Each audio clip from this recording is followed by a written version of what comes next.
ఓయూకు వెళ్లాలంటే ధైర్యం కాదు అభిమానం ఉండాలన్నారు సీఎం రేవంత్ రెడ్డి. 108 ఏళ్ల తర్వాత చరిత్ర గల ఈ విశ్వవిద్యాలయాన్ని అంతర్జాతీయ ప్రమాణాలతో ఆక్స్ఫర్డ్ స్టాండర్డ్ యూనివర్సిటీ తరహాలో తీర్చిదిద్దేందుకు 1000 కోట్ల జీవోలతో ఓయూకు వచ్చానన్నారు. 4 కోట్ల తెలంగాణ ప్రజల ఆకాంక్షను, నాటి తెలంగాణ చరిత్రను భవిష్యత్ ప్రణాళికగా రూపొందించడం కోసం ఇక్కడికి రావడం జరిగిందన్నారు. 2006లో జిల్లా పరిషత్ సభ్యునిగా తన రాజకీయ ప్రయాణమైతే మొదలైందన్నారు.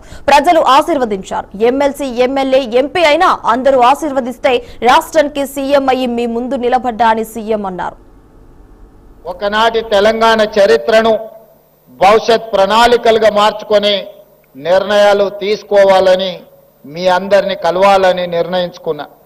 ఆ సందర్భంగా కొంతమంది మిత్రులు కలిసి సూచన చేసినప్పుడు ముఖ్యమంత్రి గారు చాలా ధైర్యం చేస్తున్నారు, ఉస్మానియా యూనివర్సిటీలో ప్రజాప్రతినిధులను, రాష్ట్ర మంత్రివర్గాన్ని లేదా ముఖ్యమంత్రి గారిని అడ్డుకునే ఒక చరిత్ర ఉన్నది, మీరెందుకు ధైర్యం చేస్తున్నారు అని నన్ను అడిగారు.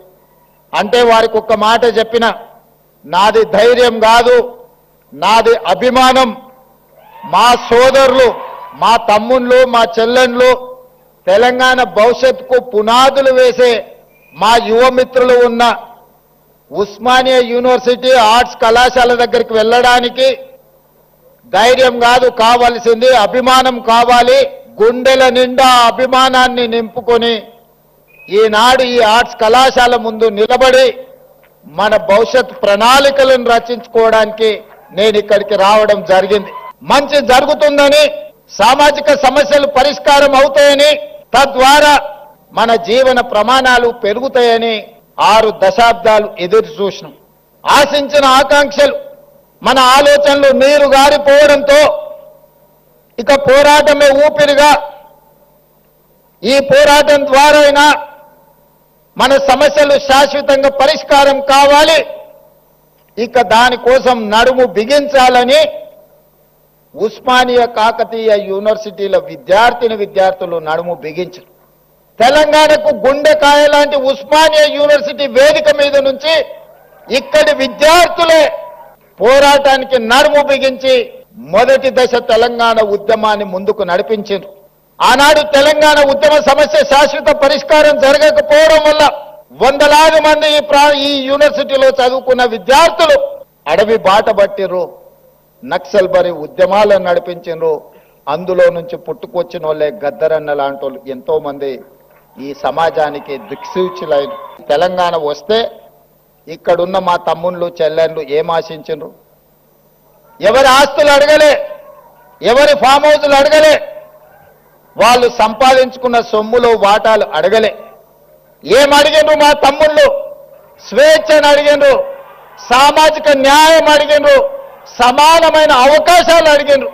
నేను ఇవాళ అడుగుతున్నా, నేను ఇవాళ చెప్పదలుచుకున్న ఈ వేదిక మీద నుంచి నా ఉస్మానియా కాకతీయ యూనివర్సిటీల విద్యార్థులకు స్వేచ్ఛ కోసం, సామాజిక న్యాయం కోసం, సమానమైన అవకాశాల కోసం మీరు ఏదైతే గొంతు ఇప్పినరో ఈ ప్రభుత్వం, ఈ ప్రజాపాలన మీకు వేదిక ఇస్తుంది. మీరు ఎదగండి. మీరు డాక్టర్లు కాండి, లాయర్లు కాండి, ఇంజనీర్లు కాండి, ఐఏఎస్లు కాండి, ఐపీఎస్లు కాండి, గొప్ప మేధావులు కాండి, ప్రపంచానికి దిక్సూచిగా మారే గొప్ప వ్యక్తులుగా మీరు రాణించాలి. తెలంగాణకు పట్టిన చీడను పీడను ఎట్లా వదిలించాలో నాకు బాగా తెలుసు. వాళ్ళు అనుకుంటుండొచ్చు ఎంగిల్ పీస్ రాదని. జర్మన్కు, జపాన్కు, చైనాకి ఎంగిల్ పీస్ ఏం రాదు నాయన. ప్రపంచాన్ని ఏలుతున్నది చైనా, జపాన్, జర్మనీ. అక్కడ ఇంగ్లీషు రానే రాదు, కనీసం మనం ఏబిసిడీలన్నా రాయగలుగుతున్నాం. మరి ఇవాళ ప్రపంచాన్ని శాసిస్తారు. ఇంగ్లీష్ మాట్లాడే అమెరికా చైనా సప్లైస్ ఆపితే 1 గంట కూడా బతకలేదు, 1 అవర్ కూడా అమెరికా జీవించలేదు. అమెరికా ఎంత అప్పు ఉందంటే చైనాకు, వాడు నా అప్పు మొత్తం కట్టడానికి వంగబెట్టి బండ పెడితే మొత్తం అమెరికాను చైనాకు అప్పచెప్పాల్సి వస్తుంది. వానికి ఇంగ్లీష్ వచ్చా? జపాన్కి ఇంగ్లీష్ వచ్చా? జర్మన్లో ఉండే ప్రజలకు ఇంగ్లీష్ వచ్చా?